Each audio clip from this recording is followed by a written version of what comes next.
And unfortunately, we went to record a podcast and then we got tied up listening to Jen, our podcast producer's dating stories. And we thought it might be interesting to give some of our advice on her story. So Jen, tell us about your last date and the many red flags. So, my last date... oh gosh, strap in. So, he took me on a date. It was quite nice, but throughout the date there was little red flags that popped up and I chose to ignore them, which is wrong. Never do that. And we had planned to go for a second date and it didn't go through because he thought it was a good idea to tell me what to wear, and I said, no, rack off, I'm not doing that. And he decided to say, oh, do I not deserve a nice dress on the second date? Does he not deserve a nice dress on a second date? What kind... Okay. And I said, no, you stupid idiot, you don't deserve a nice dress. And we're not on the same page, bye, I'm not going on the second date with you. How long had you known this guy? Like less than a week. Okay, so this guy's really fresh. He's very and fresh. very presumptuous of him. And you'd already told him, right, you were going to be busy because you had things coming up in your life, so you weren't going to be able to organise a second date for a week or 2 weeks because of those things. That is correct, and he still chose to try and make plans. So he pushed the issue. That was very busy. So already what I don't like, there's going to be a lot of this. Already what I don't like is he wants to set the tone, take control of this relationship that's fledgling, right? And he wants to not only tell her to rearrange her schedule to suit him, he wants to tell her how to present herself for him. Exactly right. Yep. And that just... I see where you're going with that, and actually knowing the story a little bit. Continue. Tell us, what were some of the red flags from the first date? So, throughout the first date, he kept grabbing my face. So when you said grabbing your face, just for those people watching on YouTube, which I assume this is where it's going to end up, you were saying he was doing this, so kind of a thumb around on one side of the cheek and around your jaw, and then the other four fingers on the other side. And did he move your head while he was doing that, or did he... Like slightly. But and did he pull you in, or like was it a firm grip? Oh, it was pretty firm. I was trying to yank my head away. Pretty firm grip, to the point where I was like, you're going to take off my makeup. Yep. Is there pre-convo before this face grab? A little bit of convo, and then he just... No, but is he saying, did he actually tell you, No, he didn't say anything. It was just a... Just grab? Yeah, just straight up, just the grab. Prior to this, had there been any physical contact? No. Look at this bloke. Yeah, yeah. Like the first was like, you know, like a, hi, how are you? Like a hug, right? Like a quick hug. But I was like, a face grab? In the middle of dinner as well. Like at a restaurant, I was like, God, literally, it was to the point where I was worried that other people were going to think that I was in like a physical like altercation with this guy. Yeah. And that I was getting it. And like I was really worried because I was like, it looked aggressive, it felt aggressive as well. And I told him to stop grabbing my face. Did he stop? No, he just kept doing it. And I was like, do I have to say it in French? Okay. And so, and to be very clear, the person that was the other party we're talking about was a French national over here.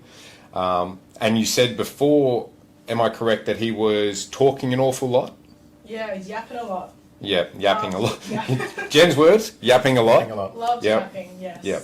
Loved the sound of his own voice. Now, there was one other red flag, Jen. Tell us, before Danny and I launch into our dad cop tirade, what was the other red flag you saw? He bit me on my cheek. Like, chomped with his chompers on my cheek. You're talking your face? In my face, yes. My face. And this is still in the restaurant? This was at a little bar, like a small bar. Yep. Yeah. So he just thought, I'll have some nuts and a drink, and I'll just chomp on her face. And he chomped on my... And it was quite painful. Yeah. And he barely gave, like, a proper apology. Like, oh, sorry. Well, did he explain what he's trying to do, except this wonderful cutesy move? No, I asked him, I was like, what was that for? Like, why did you just bite me on my face? And he was like...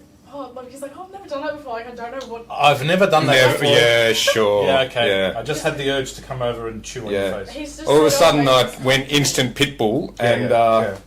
Try to eat your face. Yeah, Right. he was just like, oh, I don't know why. He goes, oh, maybe I'm just like comfortable. I was like, comfortable? What's next? Are you going to throw a punch at me? Maybe I'm just comfortable. I'll just do an elbow drop from the top turnbuckle to show that I love you. Like, what's wrong with this idiot? Everybody gets a throat punch. Yep.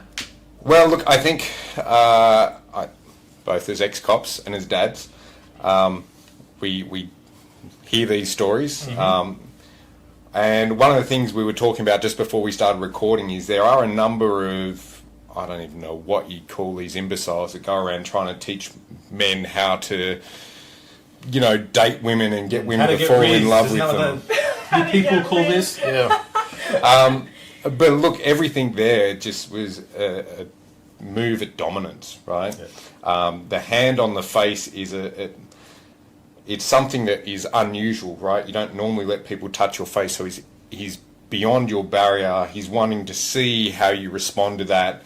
I would say that some people with particular issues would feel coerced, and other people would feel like they were getting something they hadn't gotten before. And so he's kind of he's testing the waters, the biting again, and especially, after he's touched your face like that, and to continue to do it after you said no. Again, testing, seeing where you're going. The biting, that's both very powerful, painful, and sexual, but he's seeing what your response is to that. How far can you take this? And look, this is something we see a lot of offenders do, trying to select their right victim. Yeah. And I think also, how age group? Just give me a rough age group. Mid-20s. Yeah, okay. So, look, I find it very performative as well. So it's like, in his mind, Jen's going to go back and tell all the girls, oh my God, he just grabbed my face, and then he actually bit me, and it was so hot. That's what he's thinking in his mind. In his mind, this became like this amazing thing, and it becomes, something it's a social media trend rubbish. Yeah. And I feel like this is the problem. Why you've seen a lot of certain male influences have come out, right? And you're your Andrew Tate wannabes kind of thing happening, and where it's masculinity coming back kind of thing, and people just, it's so off what they're trying to do.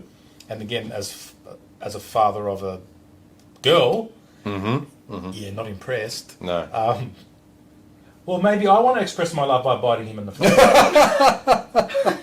I should have punched him in the head. Yep. Not that we condone violence, a little bit, but. Look, but I think it's a problem, and that's why I asked the age group. There is some weird ass signals being sent through social media on what they think is bring masculinity back and do what you need to do. If you're going to bring back masculinity without the misogyny, bring back chivalry. Bring back, exactly right. Yeah. Open the door for not just a lady. Open the door for an elderly gent or anybody. Yeah. Just be kind to people. Yeah. Be a strong, powerful force for good, but don't impose your will on others, and have that critical thinking mind and look after people. And that's the chivalrous way. I mean, geez, when I got brought up, my father said to me, it was very clear, you ever lay your hands on a lady, I will knock you out. Yeah. I remember that to this day. Yeah. And, people will say that might be toxic masculinity, but it was very clear, you never laid your hands on a woman. Yeah. Look, that's missing today. Even I think in terms of, how about communication? Yeah. Right? You can still be romantic and, Absolutely. and endearing by going, hey, Jen, you're looking really pretty today. Do you mind if I... Right? And what would you do if I did this? Do you think that's a... And I think then, Jen, would you have appreciated that as opposed to just, hey... 100%, yeah. Because that was very off-putting. In the middle of a restaurant where, not even halfway through dinner, there's no signal, no nothing. Where you can't make a scene. You feel like you can't make a scene and you can't go against him because you're in the middle of a nice restaurant and you draw attention. And that's what I really... Of all of this thing, it's very... nuanced, and it is done seemingly in a way that's innocent, supposedly, but it's all very staged and strategic. So I'm very much against it. You know what, guys? Maybe just see if it's all right if you put your hand on her hand and see if she pulls back, then don't make a big deal of it. I think communication is key, and it's about what you have permission to do as well, and in many ways. Right. And I think we're going. It's funny, we either go one way or the complete other. Yeah. Now, if this is something that you'd like us to continue with, in terms of Maybe we're still thinking of what this could be called. Maybe Jen's Corner.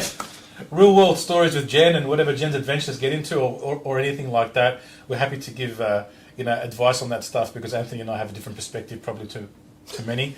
But we are fathers, and we obviously have our backgrounds, but we have seen the worst of the worst offenders as well. But we'd like to think that we have some common sense to pass on that might be relevant to people. At least Jen confides in us. That says something. So. It scares us as well for our kids in the future. Let us know if this is something you'd like us to sort of pursue, and we can follow Jen's journey through life. And Maybe going to start going on more dates. And to be clear, we're not paying for the dates. We are not doing that. Paying for some other bloke to bite your face. That just got weird. Yeah, the bite and beyond. Okay. Thanks, team. See you next time for Jen's Corner. Yeah.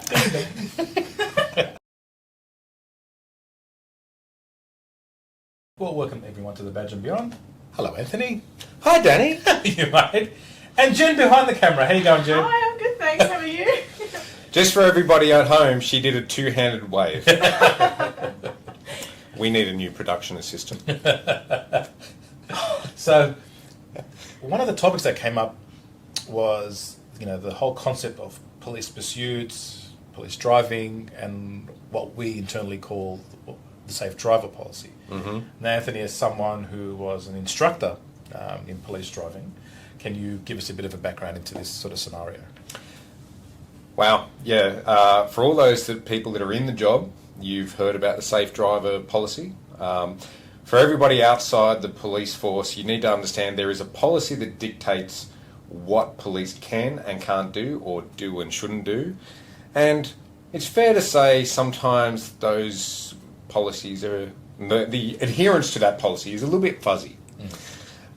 So the legislation is effectively, don't ask me to quote the section and act anymore, but police have the ability in their duties, undertaking their duties, to not adhere to traffic legislation. So that means they can go on the wrong side of the road and go through red lights and exceed the speed limit and things.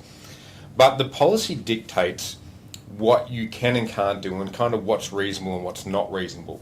And then there's even things outside of policy, these unwritten rules. I remember I got a speed camera trapped trying to catch up to a speeding motorcycle through the harbour tunnel. And something I'd never heard of before, like it's an 80 zone, and I was doing, I think, about 140. Yep. There was no other traffic in the tunnel at the time. And the traffic sergeant questioned myself and my partner about it, and we'd done all the right protocols and done everything right. It's like, oh yeah, but if you had made that to 160, then that would have been a massive issue. I'm like, I've never heard of this. What's the issue? He's like, oh, if you're doubling the speed limit. Now, it sounds bizarre, but if you're on a 3-lane road at 2 a.m. in the morning, there's no one there, and it's a 60k speed limit, you go into a signal one, you could easily do 120 and not think about it. Yeah. But that's a question about your fitness to drive. So Is that the case? That's, but I have not seen it written in the policy. Yeah. Well, definitely bleached out a million times. Exactly right. So there's a bunch of things that the public don't know, and so look, I think the interesting thing for me has always been, and I've often spruiked how great police drivers were at some point in time to particularly my kids, because they're a captive audience. But when you watch car races, you're like, here's these fantastic drivers all going around the same way in fantastic cars, and they get it wrong and they have crashes. There is up to, and generally anywhere between 1,500 to 2,000 pursuits per year in New South Wales alone. And when you think about how many of them as a percentage end up in crashes and all the urgent duties that you have, so that's when lights and sirens travel with people in the cops attending jobs, you think about how, and I mean, geez, think about Bankstown, you think about some of those other commands where you get a lights and sirens job sometimes every half hour, easy, and you'd have 3-4 cars attending under lights and sirens. There's surprisingly few accidents, considering we're driving nothing better than a taxi most of the time. Yeah, that's right. And that's the other thing people think, like, there's highway patrol cars, obviously, and maybe we can talk about the difference between the vehicles that police drive. But your general duties guys, they're driving the car that you drive. Like, there's no amazing modifications, speed holes, or whatever, right? They get it to go so much quicker.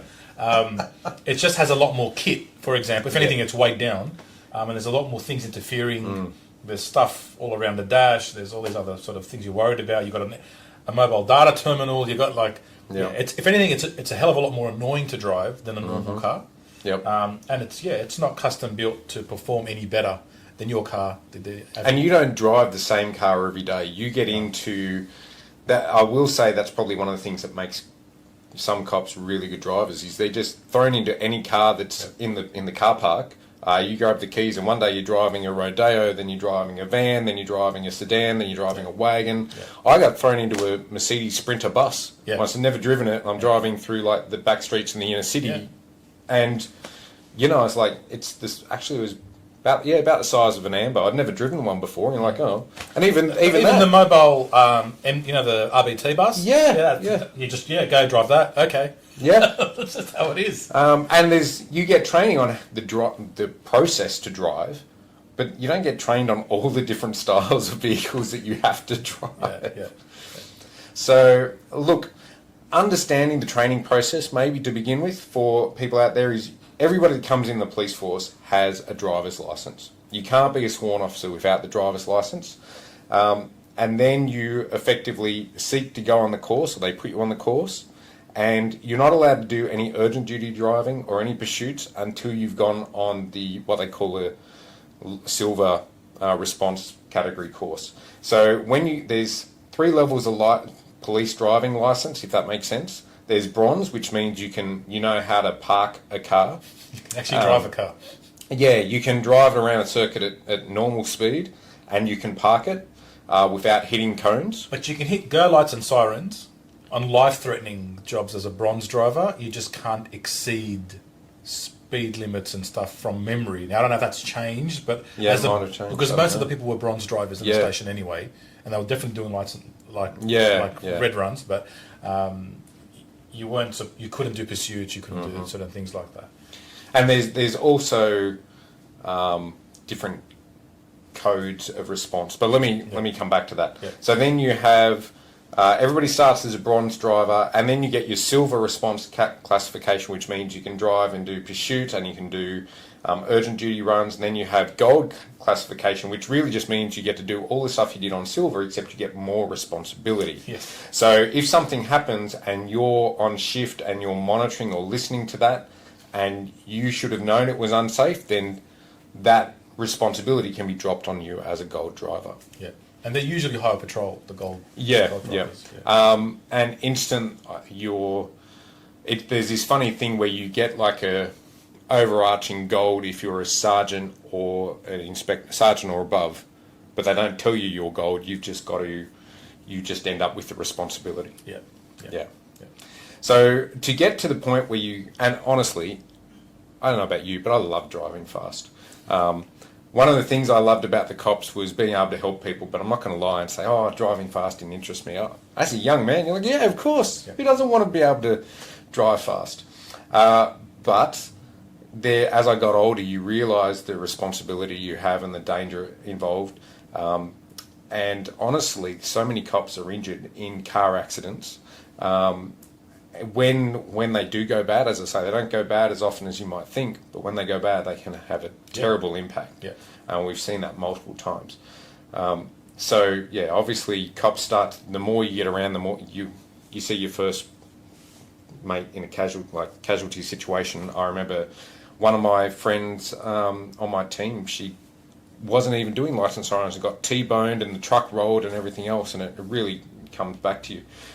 But for that, there's a process to get there. So you come in, you do your bronze, you get to your point where you've go out with someone like I was, which was an FTODD, which effectively means you're going on drives on your shift with that person, a number of drives, and you're going through learning the process. So there's a method called roadcraft. You can buy books on it, which teaches you that it's different to racing lines. It teaches you the different lines to move a car safely and fast.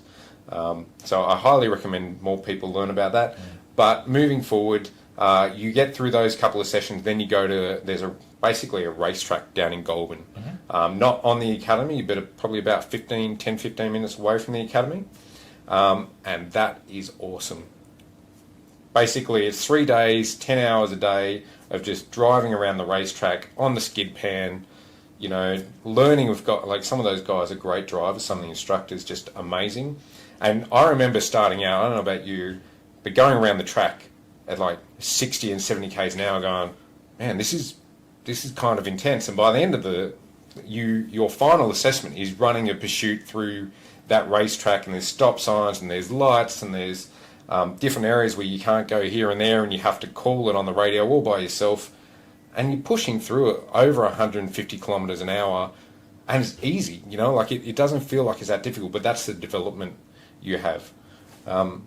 So yeah, that was one of the best parts of, you know, that course, is that development. And to point out, it's actually banked in a negative way. So where most racetracks are banked so that as you go around, it pushes you through the corner, this racetrack is designed to show and highlight where you make your mistakes. Yeah, yeah.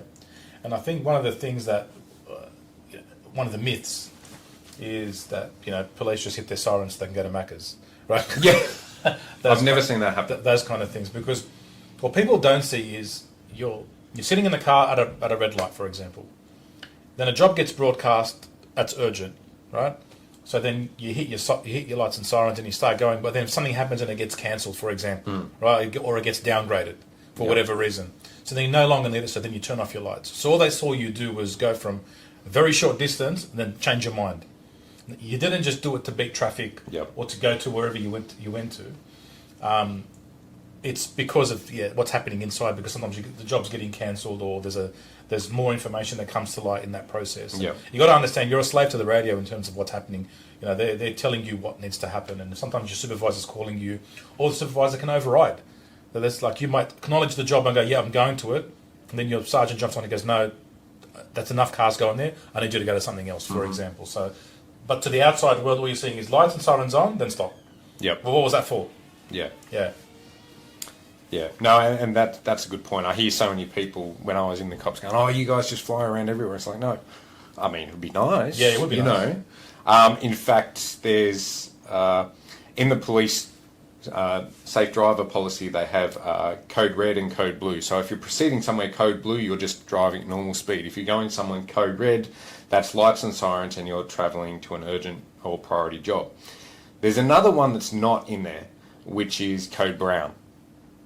And code brown is when you're a general cop just driving around in a marked car and the rest of the community see you and they do 10 kilometres under the speed limit, even though you're not highway patrol, even though you're just trying to get to a normal job, doing code blue and doing your day-to-day duties, or maybe trying to get to grab a coffee, or, you know, go see someone, or do whatever you have to do for work, and everybody around you is driving 10 kilometres under the speed limit. Yep. That's code brown. Yep. And it's, oh man, it's the most annoying thing. It's almost as annoying as when you're going code red and no one gets out of your way. Yep. Yep. Very, very frustrating. Or not going to the left, right? Yeah. And then cars get confused and you see all kinds of crazy people do funny things. Cars either jump right in front of you, slam the brakes. Oh. Like, that's the most common sort of drama, is how is the car going to react in this sort of scenario in front of you. And it's very frustrating because you want to just stay in the right lane and hope everyone understands to move to the left so you can just go. But it doesn't happen. And so then it forces you sometimes to move, and then they decide, oh yeah, well, we will go.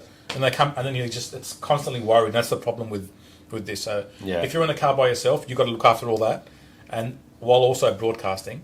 Yep. Right? And I think that's the other side of it, the skill involved, and why people complain, oh, how come I saw the cop on his phone? Well, do you realise that radio device is the same? If anything, it's harder to use, right? So you're constantly communicating, and you're driving very fast, communicating and calling, what's happening, and letting other cars know what you're doing. And that's how you're trained. You're trained to drive fast, communicate, and be aware, right? And all that kind of information. So the normal average person doesn't do a driving test on their phone or texting, right? That's not what you're trained to do. Where the police officers are trained to drive this way and communicate at the same time. Yeah.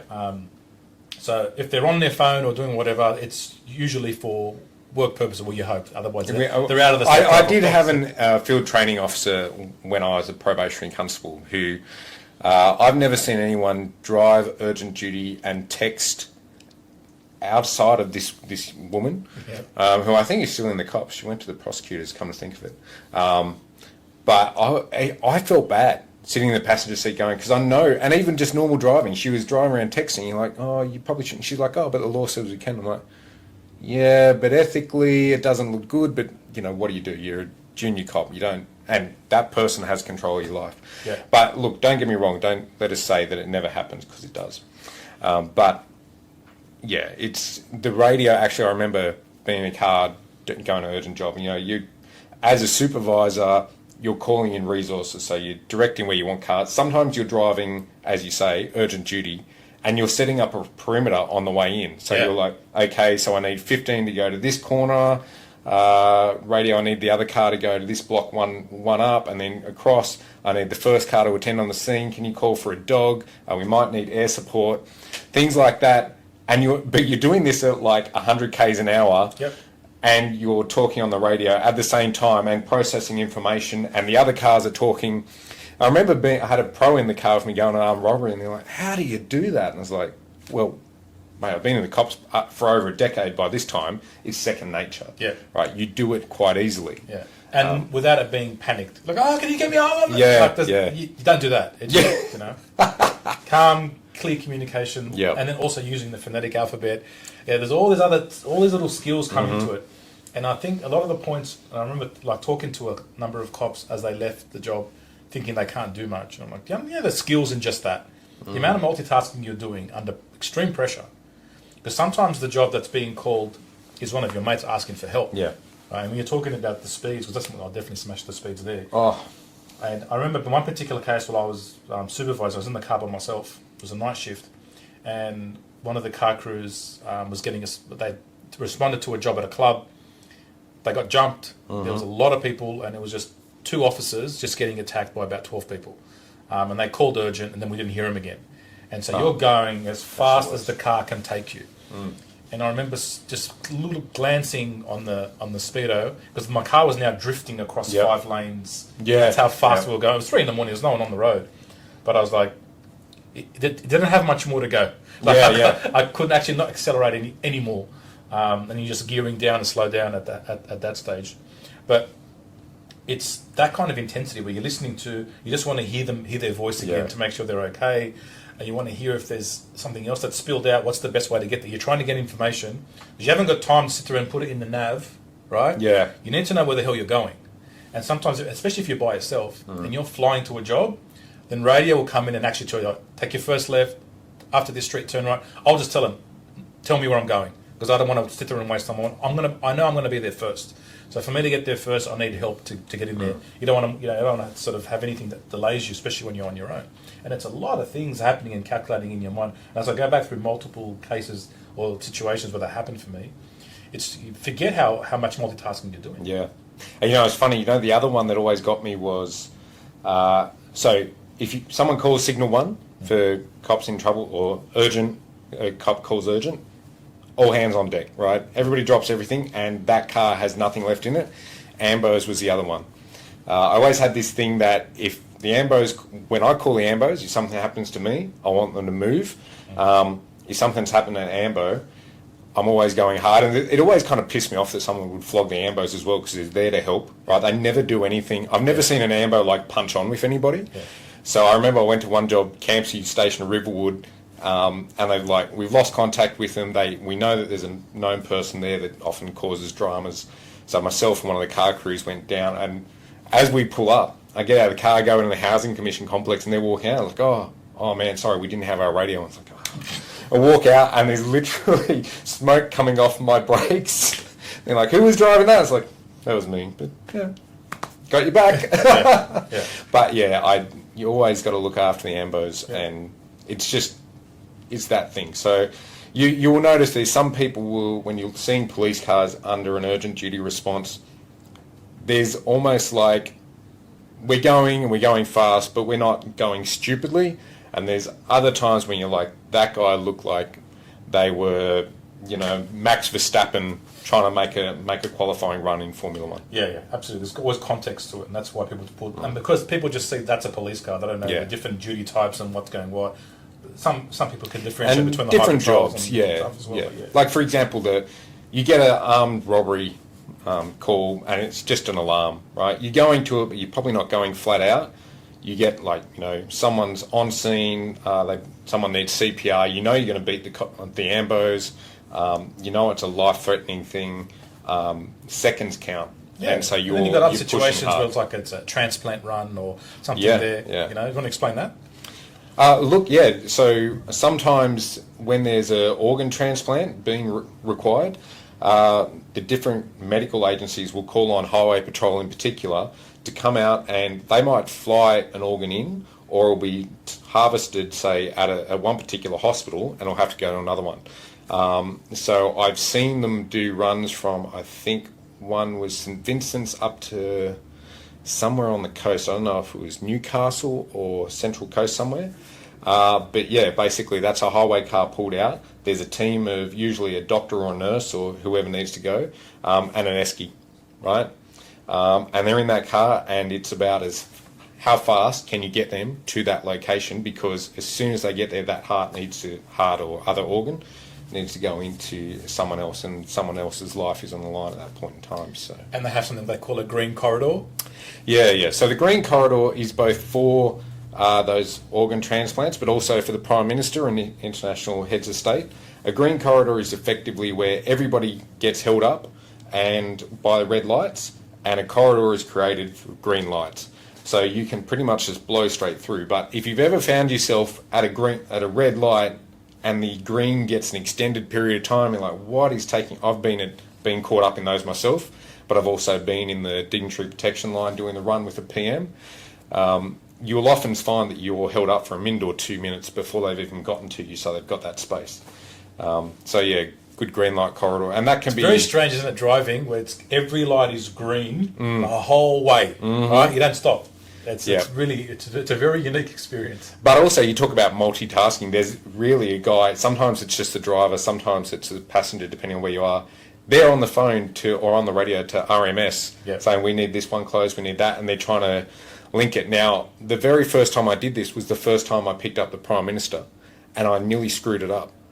Thankfully, I'm in the passenger seat of the car behind the Prime Minister in the front, and I'm calling this green light corridor, and we were supposed to have one corridor set up, and then it changed for some reason. I can't even remember why. And I think we were going down Oxford Street after being towards the airport, and we're coming up, and I'd gotten green lights, and I'm watching, something drew my attention. The driver's like, are you going to call that next one? I was like, oh, geez. And I look in front, and the Prime Minister's car slowing down for a red. I'm like, oh, gee, God, you've got to change that. And then it flicked the green. Like, whoo. I felt like an absolute buffoon, and rightfully so. So, yeah, green light corridors. And, look, they're some of those things you get to do in the cops you don't often get to do. You're almost never going to do in civilian life. Yeah. But I think one of the points we should go into is what goes into a pursuit, because people don't understand it. People don't know that there is actually a bunch of questions and considerations and people listening that make big decisions in pursuits. Yeah. So for mine, the thing you have to understand is when you call a pursuit, it's not just like, oh, everything's fine and dandy. The radio broadcast is super important as to how far the inspector, the supervisor, the DOI, which is like the inspector in the radio room, is going to let you go, or the senior channel commander. And they can call off the pursuit at any time. So the driver of the vehicle, of the police vehicle, can call off a pursuit after they initiate it. But any of those other people listening can call it off. And if something goes wrong, it's not just the driver that's in trouble. That comes back on the inspector, the DOI, the supervisor, any other person listening on the channel that's a gold license police officer. So for that process, it effectively starts out as you call a pursuit, which would be, say, let's use Bankstown 35, you say urgent, in pursuit. The other side of that, the radio operator says, basically, all traffic hold, they do a tone, Bankstown 35, in pursuit, what's your location, speed, and direction, that's right. So then they try to give that information, and they constantly give that. Now, the reasons you're going to get that pursuit terminated is because you're travelling at extreme speed at a bad time, too much traffic, the offender is doing something completely dangerous, like very dangerous, or you're sounding flustered. Yeah. If you sound flustered when you're calling a pursuit, you guarantee, and myself included, I've called off pursuits because I'm like, that guy is scared as hell. Yeah.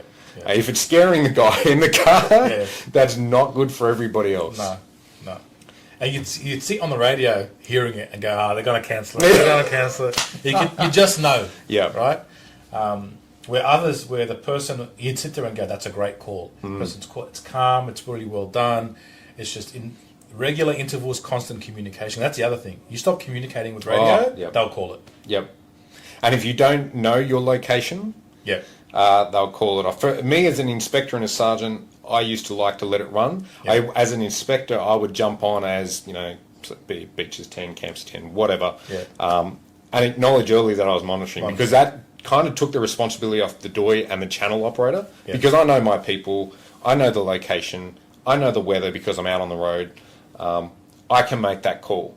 But I would, most of the time, be happy to let it run within reason, but I would terminate at different times. So if you know who the offender is, if it's, there's no good reason to chase, or there's a greater risk to the public than what you're actually... Sometimes you've got to ask yourself, are we chasing someone for an armed robbery here or a murder, or are we chasing them because they don't have P plates on the car, Motorcycle riders, for example, if you want to get a pursuit, it's simple. Middle of the night, find yourself a sports bike on an open road. Sooner or later, they're going to pop a mono, exceed the speed limit. As soon as you hit the lights in a GD's car, they're gone, right? There's your pursuit, but also it only takes one small thing for those guys to lose their life. Yeah, and also you tend to get cancelled a lot if you're following a motorbike. Yeah, for no... And what are you... So they... what, are you going to give them a ticket? Who cares? Yeah, you don't want that person coming off the bike at that speed. That's right. It's a real problem. That's the thing people forget too. This becomes a death in custody. Yeah. Right? So if you're in a police pursuit and no matter what they've done, right? They've just committed a shooting spree, right? They jump in the car and they fly. Yep. And you're doing everything right and you're in pursuit. They lose control, kill themselves. That's a death in custody. Absolutely. And there's all those other things to think about too. When it's very hard to put down road spikes. There's actually... I tried to get on that course. I know there's a couple of other guys at Campsie when you and I were there tried to do that, and they weren't running the course. We had cops, unless you're in a tactical unit, don't do pit manoeuvres, so you can't really stop the car. So how long is this pursuit going to run? They can run for an extreme amount of time, and then what do you do? Right. But having said that, you can't also just say end all pursuits. I see this call come up in the media, I won't say often, but it's not uncommon every time that something bad happens, and it is a tragedy when an innocent member of the public is injured or worse from a police pursuit. But I think it was early 2000s, Western Australian police said either they weren't going to do pursuits. Crime went through the roof. Yeah. And then they said, all right, we're going to do pursuits, but anything over 70 kilometres, we're not doing. What's that so what happened? Everyone went 71. That's right. Every crook jumped in the car, stole the car, and then went at 80 k's. Yeah. And what they've been able to show through a number of studies, I'm led to believe, is that just because police can't chase in a car doesn't slow down the offender. The offender's still going to drive at a crazy pace. Yeah. So you have to take that into account as well. Having a police car with sirens that project in front of that car can actually make it safer. in some respects for the general public. Yeah. There's that trade-off. And who's in that car? What's going to happen? Is that guy, are you ever going to be able to get that guy? Like if it's a kidnapping, Yeah. you've got an innocent person in the car, Yeah. but you've got to get them back. So, Yeah. you know what I mean? And it's funny, there's different jurisdictions around the world, what they do. In many countries, they're pursuing, mate. Oh, yeah. They're not terminating any pursuit. Oh, no. Right? And that car's getting rammed. 100%. And so again, there's prevention and cure, kind of arguments. And I remember, it was very frustrating as a police officer in pursuit when someone else would call it off for you. Oh. And in your mind, you're like, I'm steady. I know where they're Yeah. going. I know what they're like. We're on top of this.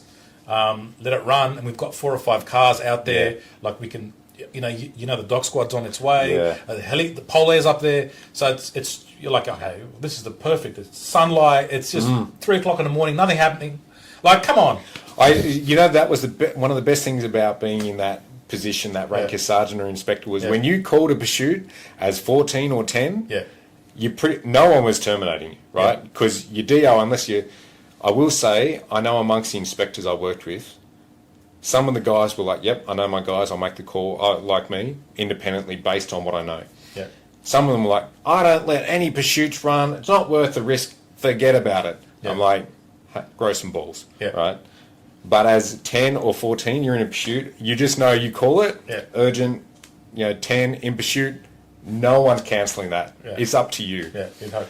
So, no, that was good. You could actually do what you wanted to do. Yeah. What was some of your... Give me some of your best or worst pursuit stories, Danny. I think my best and worst happened on the same night. Right, funnily enough. So I called a pursuit on the same night as Sky's Law, the Sky's Law incident. So I was supervising that night, and I was an extra supervisor. Okay, so it was an extra shift because it was New Year's Eve, right? So what happened was there'd been a spate of armed robberies, and one of the armed robberies was in our command, and that ended up being the offenders that were responsible for the death of Sky. Yep. Right. So we're off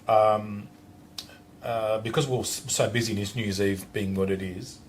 I went and supported the crime scene officers to keep them sort of safe while they're doing their processing the scene at the club that was held up. And it's going off, man. It's New Year's Eve. There's just people everywhere. Everyone's drinking, whatever. So when you're closing one section, it's just mayhem. Yep. Anyway, as I was finishing the guard, I'm about to drive off. This motorbike was doing laps up and down, truck popping wheelies. Yeah. All right, is this guy normal? Must not have seen me because, again, just an idiot. I'm in a fully marked police car, and there's just a crowd. Or didn't care, Yeah, maybe. there's a crowd cheering him on. How stupid does it look, a police car just watching this guy doing... Yeah. So I hit the sirens and I go. So, of course, they take off, and I call pursuit. Right? So I'm following. Wasn't a good rider, right? Within, like, a couple of minutes, goes to, like, a dead end, doesn't know the area, and then tried to go into the park and lose me by... On a sports bike? It was a trail bike, but sort of more toy. Does that make Yeah. sense? Those sort of more novelty ones. So he tried to go through the bollards that get onto the motorbike. I could see what he was doing, so I cut him off. Yeah. Right. So he would have to be a good rider to go through. Wasn't. So I got stuck, slowed down to a stop to balance his bike through. So I just jumped down and grabbed him. Right. So pursuit over. I was pretty happy with myself. I finally got a motorbike guy. Right. Because forget it. If it's someone on a motorbike in our car.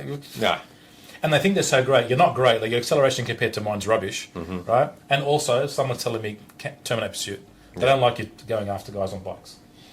Anyway, so I grabbed him, and it wasn't too long after I'm hearing pursuit from the hire patrol car up in Campbelltown that had started. They're our crew, like that was. Yeah, because both those officers used to work with me on the same team. Yeah. The driver, the one that was calling the radio. That started on the M5, didn't it? Yeah, the one that was calling the radio I knew really well.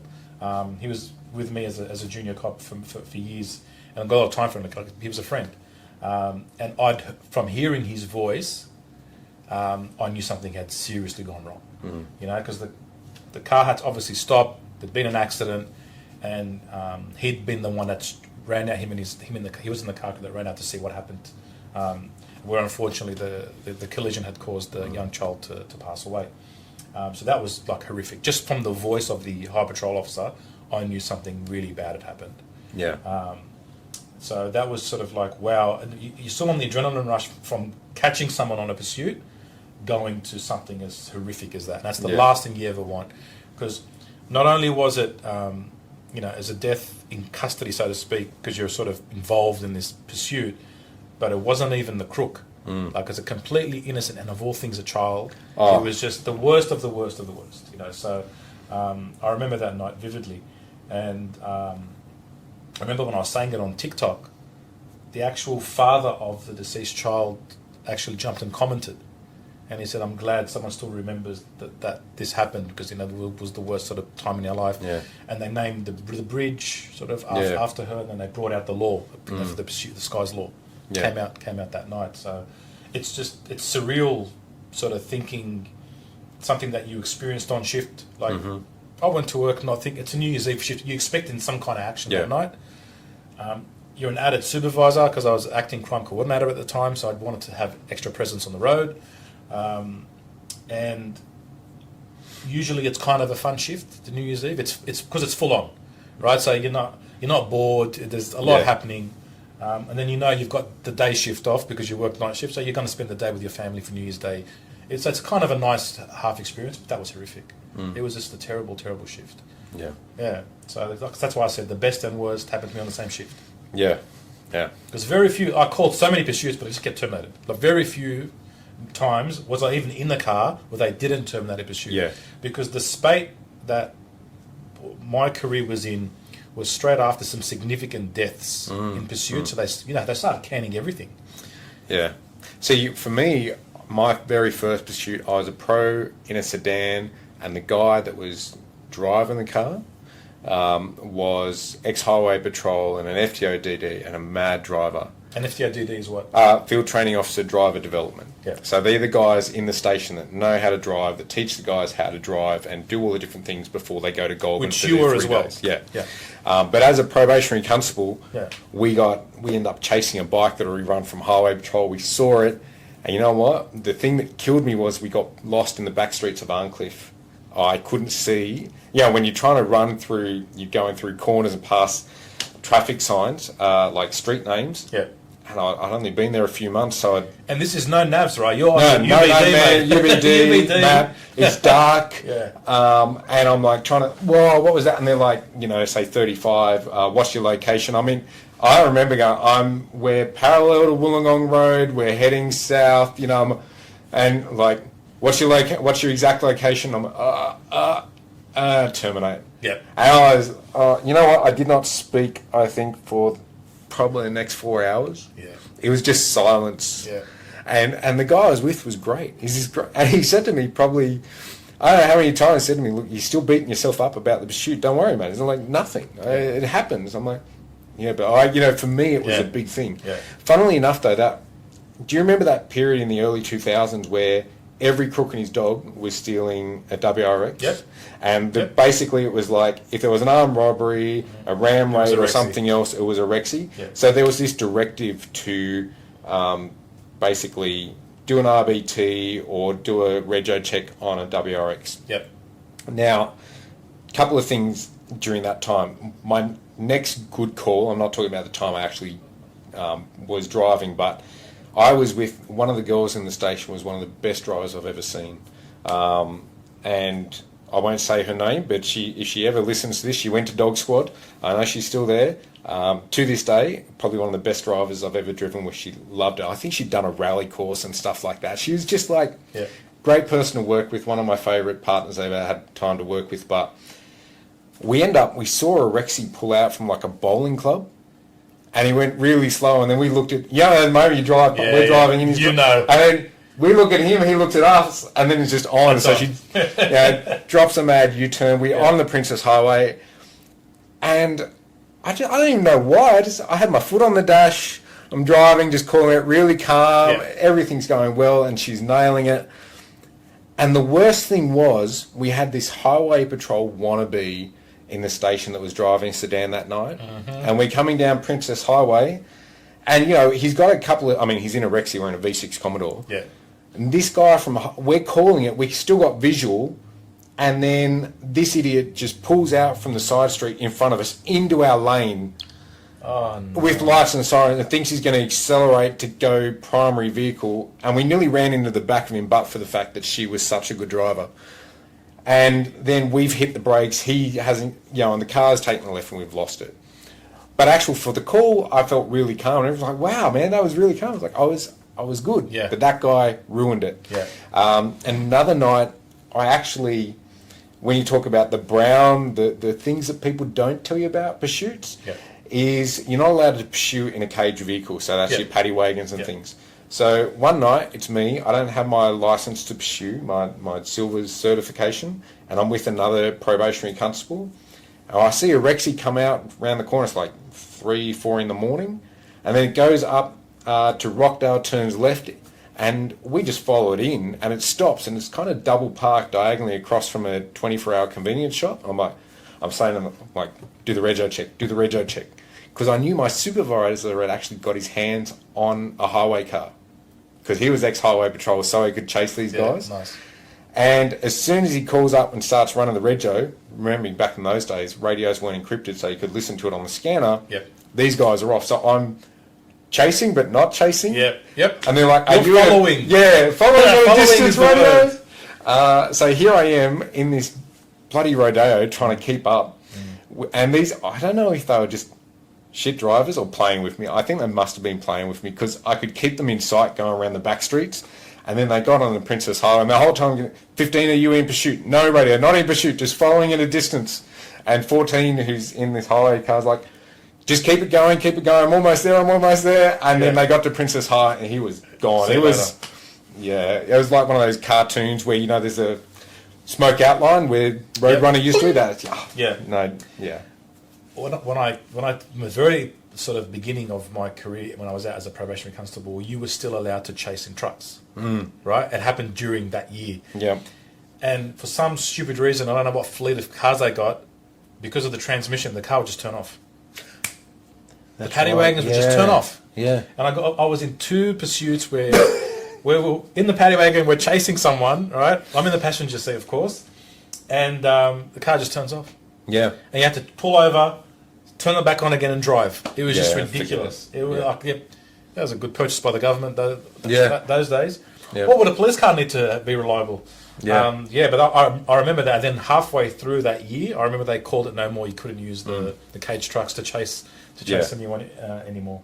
But then, of course, we'd never do that. Yeah. No, you're just trying to... You just follow. Oh, can I get a sedan to rendezvous with me at this location? I'm coming up. No. Yeah, so, no, it was very different time. I've been in lots of pursuits, but I often meld into one. I don't have one. I remember my mistakes more. Yeah. And also those drivers I felt comfortable with. There's nothing worse than being in a car with someone who's just, you don't feel comfortable driving with. No, and that's the thing too. It was also then very difficult. Sometimes you go on a series of shifts that it was always on. Like you spent 60 to 70% of your shift driving 150 k's an hour. Yeah.